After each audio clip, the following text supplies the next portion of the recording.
Motho dumela re ga sa ka thamalala go tswa toropo kgolo ga borone ke bitso a kgomatsa go tukile mme o ranolang ka puo ya diata ke Tshepiso Sekolo. Ke bua Regional Richardson a re semolle. Baeteledipele ba mafatshe a ka tshwara lekgolo le 50 ba gorogile kwa toropong ya New York go tsena phuthego ya ngwaga le ngwaga ya lekgotla la ditšhaba e simololang gompieno. Phuthego e ya bo 82 e tla ka nako e setšhaba se latlhegetsweng ke tshepo mo lekgotleng la ditšhaba go ka rarabolola dikgwetlho tse di aparetseng lefatshe gompieno jaaka dintwa, phetogo ya loapi le go diragatsa ka bonya ga maitlamo a ditlhabololo tsa sennelaruri a lekgotla leo.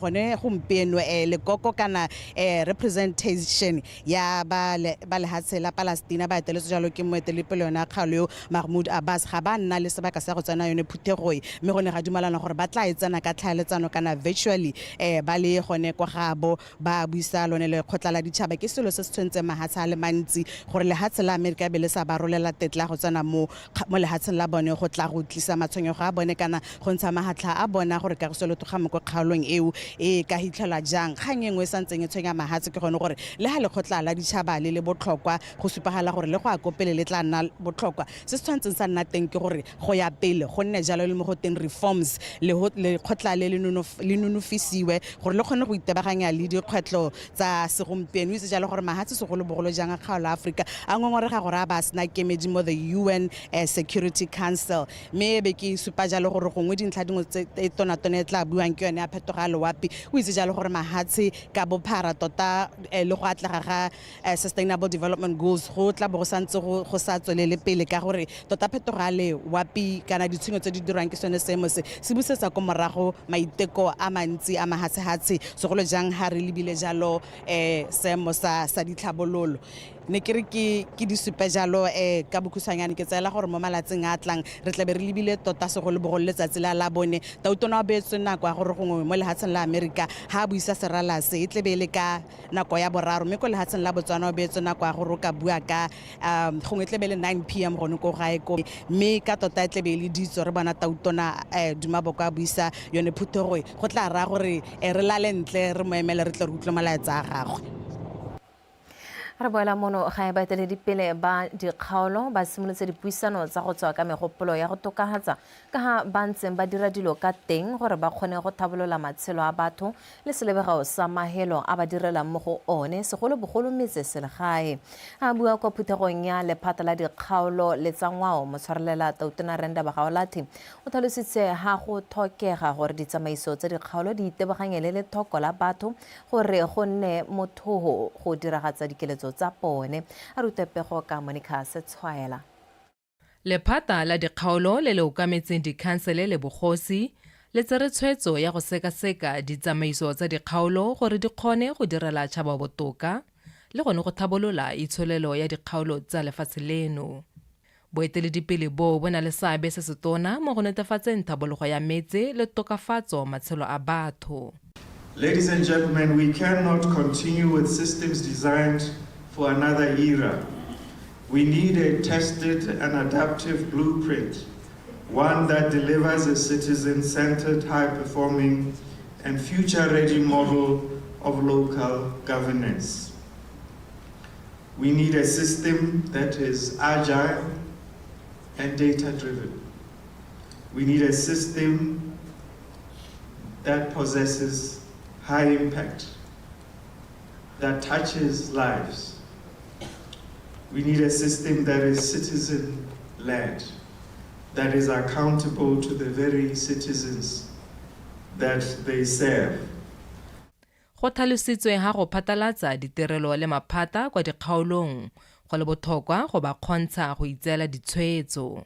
We have instituted development of a decentralization policy which is demonstrative of an undertaking by the government of Botswana to create a governance framework that defines and aligns the roles and responsibilities of central government, local government, and non-state actors to drive decentralized, inclusive, and responsive service delivery and sustainable development.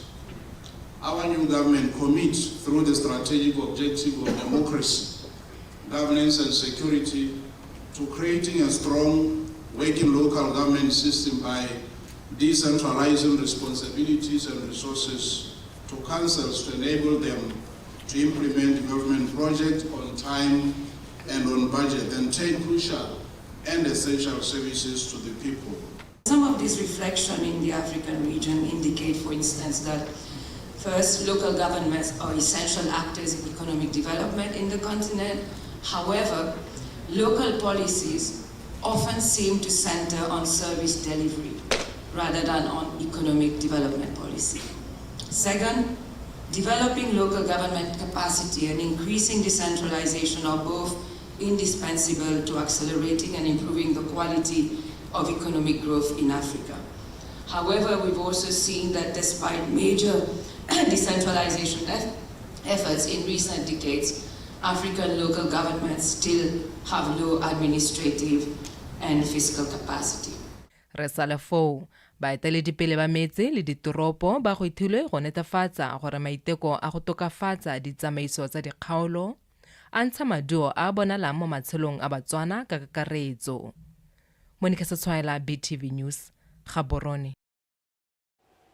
Mogolwane wa dipatlisiso kwa lekaleng la Botswana Institute for Development Policy Analysis, Dr. Kaufelo Lekobani, o boletse fa dipatlisiso tse di dirilweng ke lekalana leo di supa fa mananeo a dirilweng ke puso go tlhabolola mohama wa temothuo a santse maduo a solofetsweng. Dr. Lekobani o ne a bua se jaaka a ne a rolela bana le seabe ba temothuo maduo a dipatlisiso tse di dirilweng ke lekalana leo. Ha re tlwe ke le khulera dipotsane.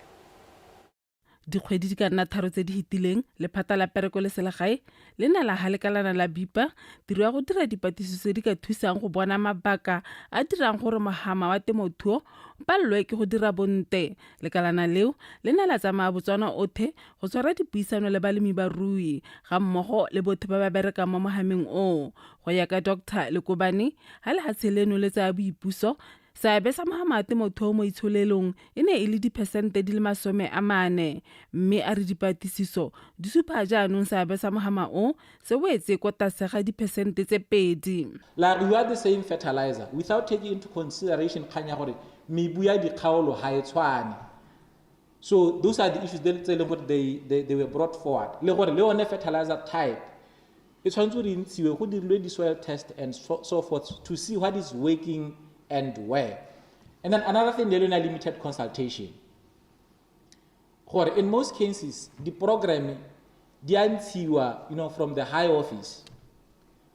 And then, for example, BODEC are expected, the extension office are expected to implement such programs. But they have not been consulted. At BNPC, we are very much excited because from here, that's when the work for BNPC starts, when it comes to the implementation of what BIPA have brought.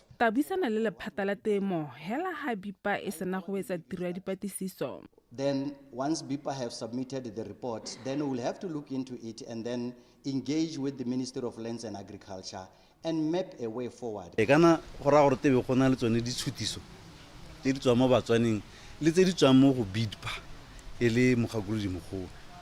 So project e ntse jalo na re dumela gore ke project e lore e tata e simolosa kana e thusa go bopa mananeo a lebagane.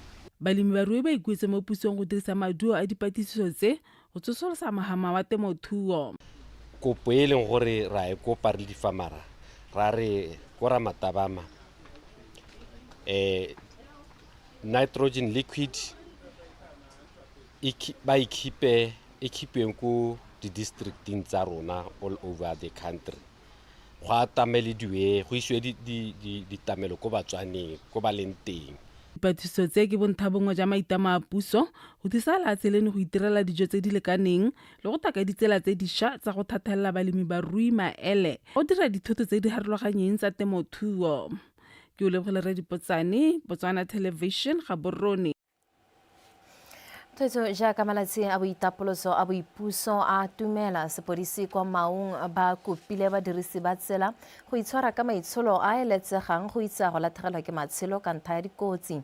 A bua kwa letsatsing la go tsibosa setšhaba ka ipabalelo tseleng ko tirong e neng rulagantswe ke makgotla a itosobodutu a motse wa Maung le lekalana la MVA, Senior Assistant Commissioner Mr. Cyprian Magalela o kaile ha go kgweetsa ka bothaswa ka gatase ga kgatelelo ya nnotagi le go itumela mo go heteletseng e le mangwe mabaka a di gogang ko pele mo go bakeng dikotsi mme ka jalo a kopa bakgweetsi go kgweetsa ka kelothoko.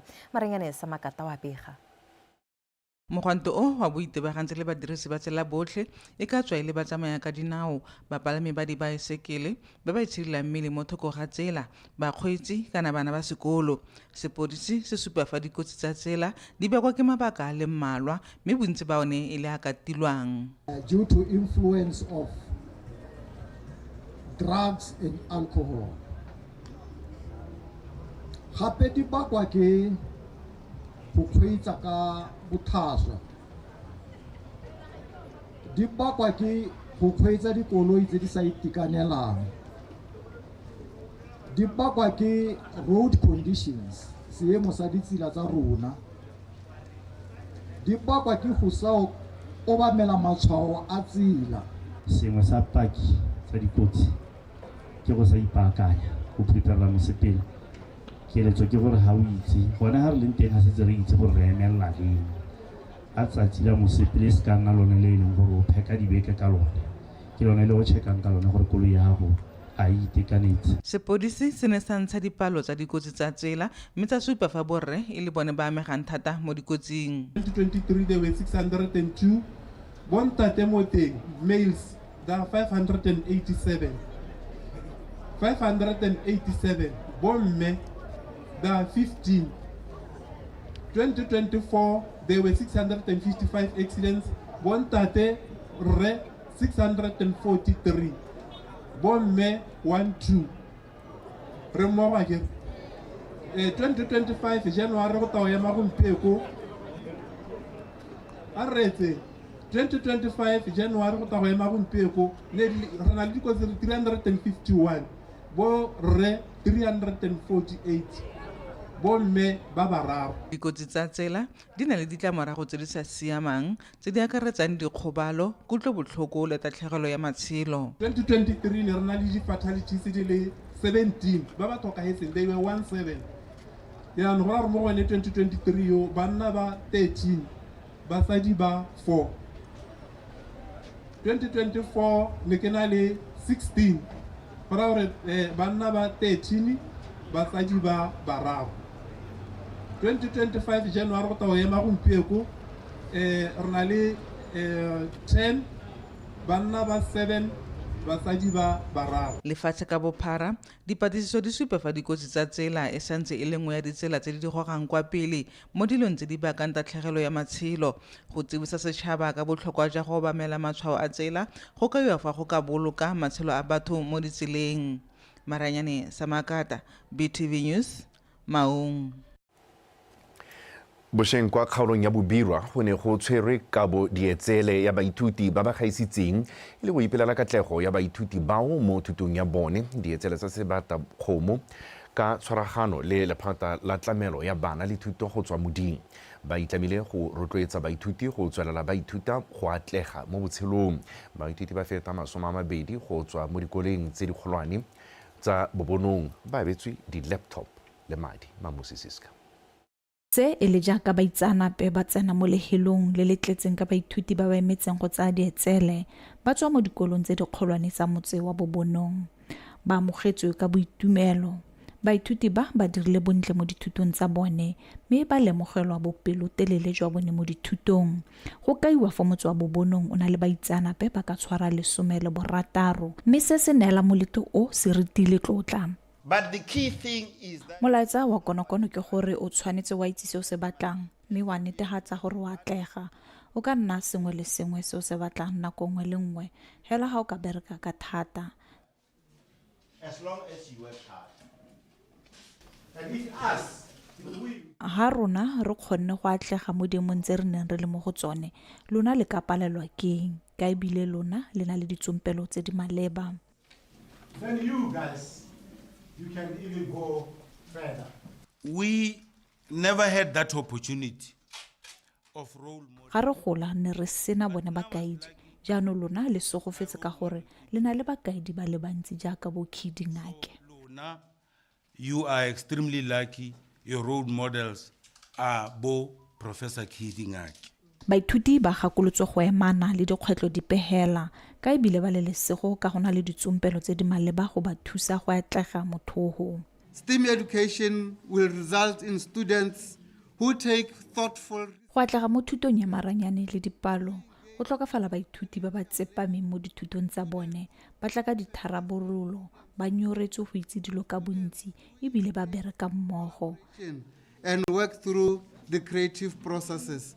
Le lona ha le ithuta jaaka le ithuta yang gore le tele kgona go stela go pelenyana le tshwantse la akanya gape gore ha ke ithutele hela gore ke te ke nne Motswana gona ke bereka mo Motswana tsa engwe la akanya gore le tshwantse la ithuta gore le nne global citizens ba le kgonang go bereka le go mahatsing a mangwe. We should make our challenges a stepping stone. Re tshwanetse ra tsaya dikgwetlo tsa rona ra di fetola go nna tsone tse di re rotloetsang go atlega. Let our challenges let us down, but we should make them a stepping stone to our success. Dietseletse tsa sebatakgomo ke tsa ntlha metsholofelo ke gore di tshware ngwaga le ngwaga di neela baithuti sebaka sa go tsabakela le go rotloetsa ba bangwe go ba sala morago mo go direng ka natla mo dithutong tsa bone. Mamusi Siska, BTV News, Bobonong.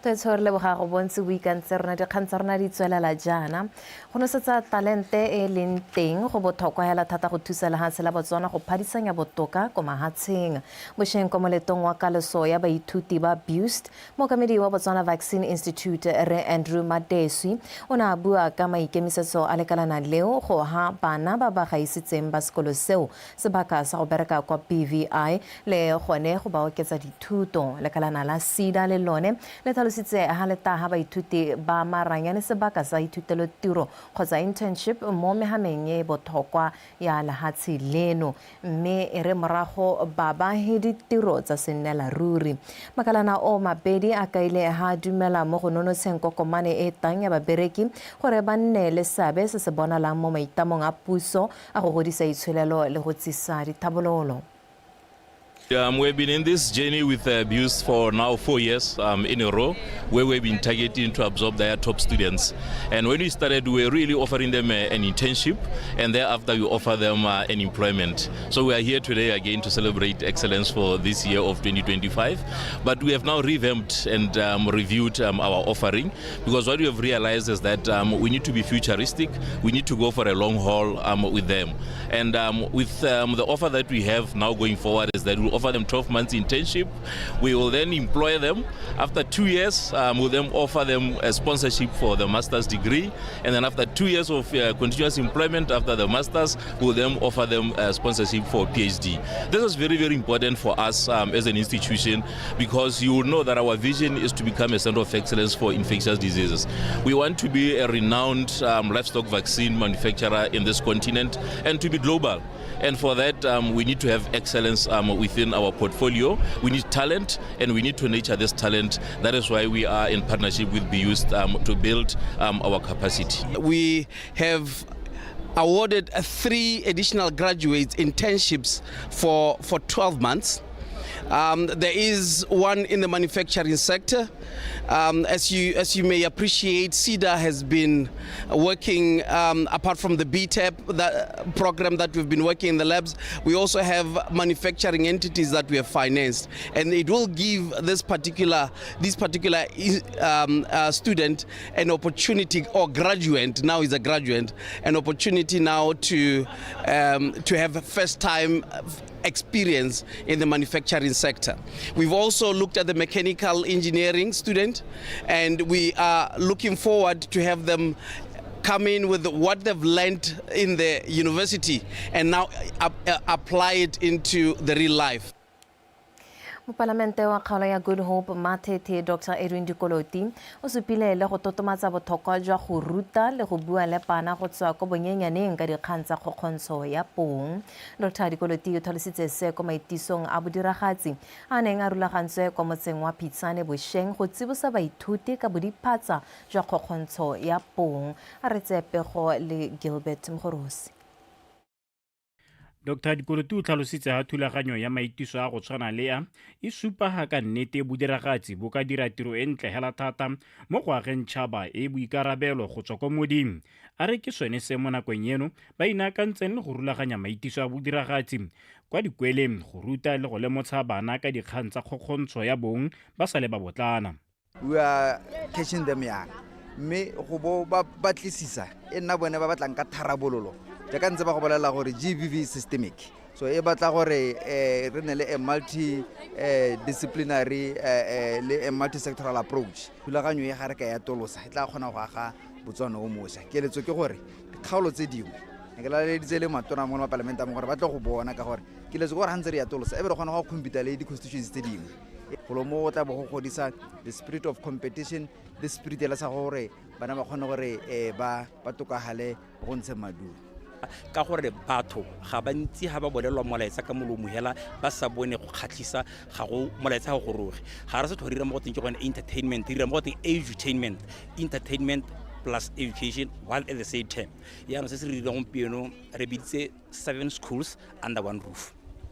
Re ba lotlhe ba lutsile mo go teng ke gone first annual of Hatselentle annual festival. Maitiso a bodiragatsi kgatlhanong le dikgang tsa kgokgontsho ya bong a ne akaretsa baithuti ba heta 400 go tswa kwa dikweleng di supa tse di mo kgaolong ya Good Hope Matete.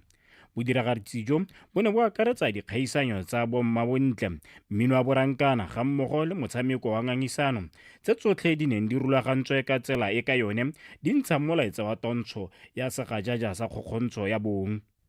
When girls are married off too young, their voices vanish. Today we stand to tell the truth. Some cultural practices don't protect, they permit, and we must stop mistaking silence for respect. Firstly, cultural silence spells gender-based violence. In Botswana, culture doesn't always silence with a scream. It does it with a whisper. Shh, don't talk, don't embarrass the family, don't bring shame.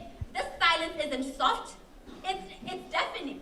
So I ask, if culture teaches silence and silence protects violence, then isn't culture complicit in a crime?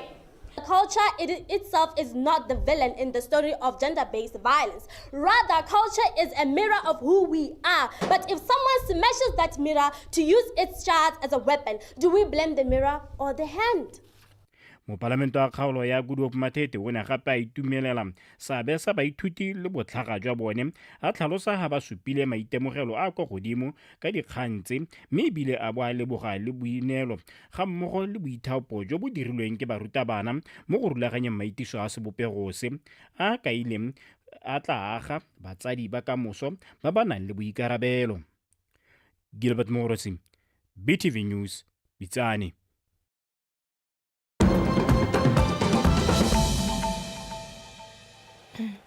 Magologolo wa basadi ba ne ba dira ditshupetso kwa Abuja, Nigeria go kgaratlhela gore go nne le molao o tla oketsang manno a basadi fela mo seneteng le mo ntlong ya baemedi. Nigeria ga ena tsamaiso e ntseng jalo, e na le baemedi ba le bane ba bomme mo khuduthamaga ba le bane fela ba basadi le basadi ba le 16 mo ntlong ya baemedi.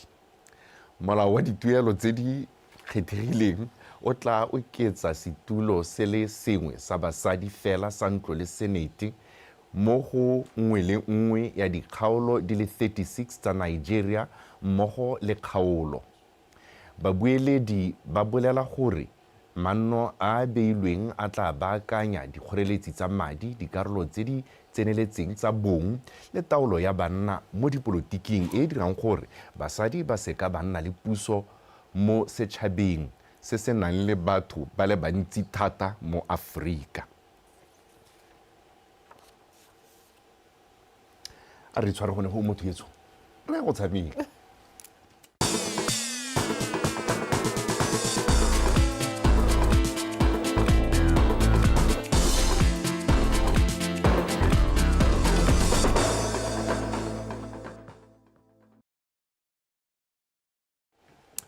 Ura kia bobedi ya The Day Break tsatsi la bobedi kgwedi ya LWETSE le masome a mabedi le boraro ngwaga wa 2025 mothuetsho madume dumela re dilo masorota ka tsa metshameko nna ke Edwin Mashakgomo metsone tsa re mothusa moeteledipele wa lekgotla la Botswana Swimming Sport Association a itebagantse le tsa setegeniki Solomon Mpusetsang a re ba itumeletse dipalo tse di kwa godimo tsa batshameki ba baneng ba tseneletse kgaisano ya mabelo a go thuma ya BSSA League Gala le ntswa ditlhopha di na le dikgwetlho tsa go tlhoka ditswampelo tse di lekaneng go ka dira ikatiso e maleba ka paka ya mariga o buile seo ka Sontaga jaaka lekgotla leo le ne le tshegeditse makgaolakgang a dikgaisano tseo Kgomotso Sefako ka sefako sa dintlha. Paka e ntšha e simolotse ka metshameko ya malatsi a mabedi ko Yunibesithi ya Botswana ko batshameki ba le 174 go tswa mo dithopeng tsa Gaborone le mafelo a mabapi ba ne ba phadisana mo dikarolong ka go farologana. Palo tse di tla ka di anametsa re lebeletse gore it's the first league gala and re tswa mo yona off season yalo, but to have such a great attendance of swimmers ke go mo le gore go anametsa tota ka gore go supa gore e tla rara gore go di national ngwe dipalo tse a bo di doubles go tsa di oketsegile go menagane gabedi. Performance ya bana nkare le yone ga e maswe like bua bana ba harologana go na ba romantse bana le ba le mo di winter campaign ka re ibitsa ba gona gore ba train ka mare ga performance ya bone e supa gore ba ntse ba le mo metsing ga bo gona le yalo ba ile gore ba ntse ba le kontle ba sa gona gore ba itlhokotse yalo gore performance ya bone le yone ga ena metse mo go kalo mme re dumela gore go aka re swima ka lantlana re seta seelo gore re simolola ga kae a ka tle re ba kenyetsa di-national championships tse di nang ka December. Bagadisi ba dithopa ba re ba ntse ba thokoletsa dithopa tsa bone kgaisano e fela thata mo dibekeng tse di fetileng ntse go na le dikgwetho. We're lucky we have our own facility that's heated, so we get to swim through the... Re ne le sego ka gore re na le ditamelo tse di dirang gore re kgone go thuma le ka mariga re dira re ipaakantse mme fa paka e simolola jaana go nna bokete mo batshameking ka be le gone ba nna le phadisano e masheta mo go relang gore re nna re fetola se re tile re se ipaakanyeditse gore ra go se dira mme re tla nna re ipaakanya. We got to make sure that when we're getting kids ready to go, that plan is actually coming to fruition.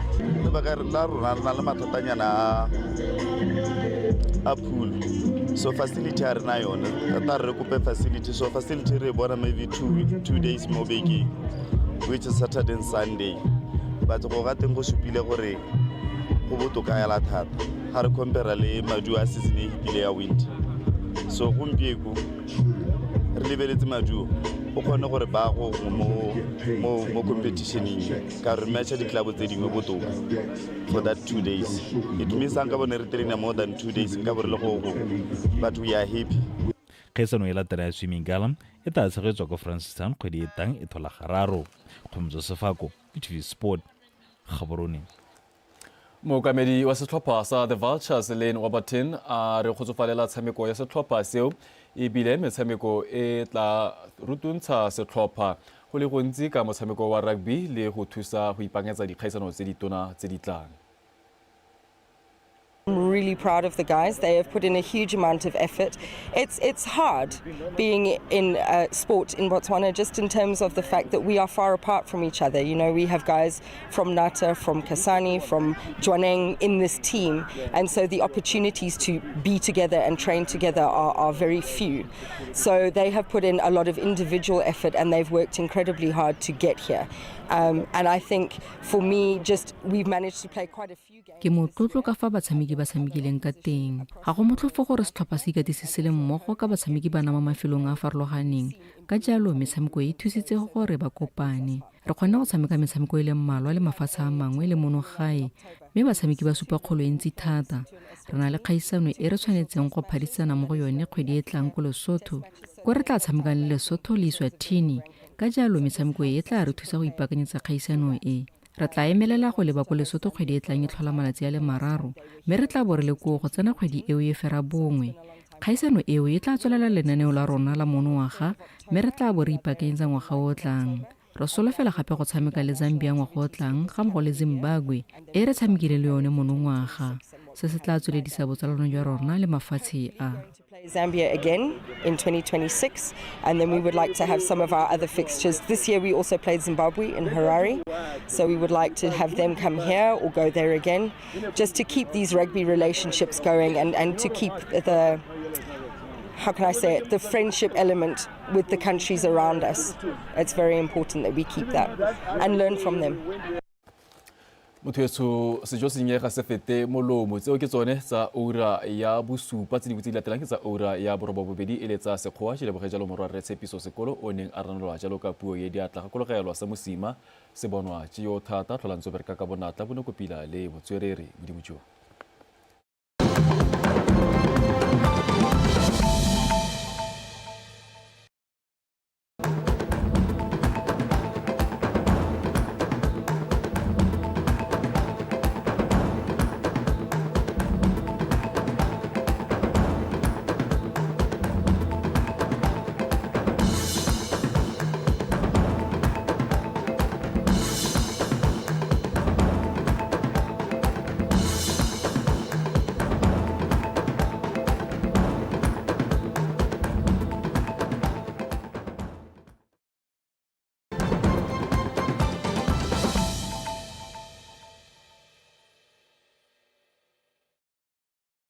ga se tshola ke gore ke keletso ya me gore Batswana ba ineele mo thapelong ka gore seemo se re le mo go sone gompieno ke se sa tlhaloganyeseng tsotlhe hala ke tse di sa tlhaloganyesegeng mo go rona re le bagolo le mo go bone bana.